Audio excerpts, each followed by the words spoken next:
In looking back at what I've learned this semester, I think I've learned the most about Apple products. Prior to this class, I was not an Apple user in any sense, and I feel like learning about Apple has been very useful because there's a lot of applications on the iPad that I want to use in my future classroom.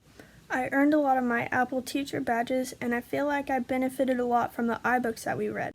I think that's also what surprised me the most was how easy it was to learn how to use these Apple products. There are infinitely many uses for technology in a physics classroom. For example, coding and engineering are both related to physics and are heavily technology-based. They are also extremely valuable skill sets, and I think it's important for me as a teacher to introduce these topics to my students.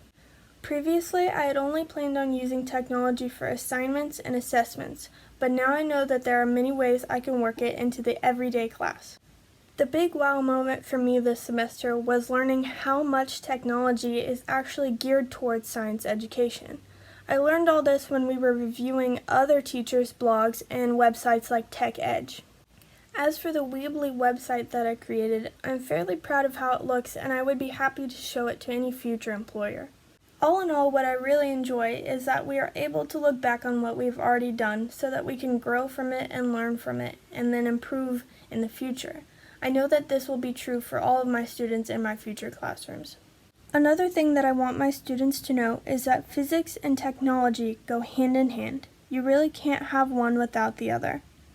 Technology wouldn't be around if we didn't already know a lot about physics, but also, without the technology that we've been able to create in recent years, physics would not have been able to advance.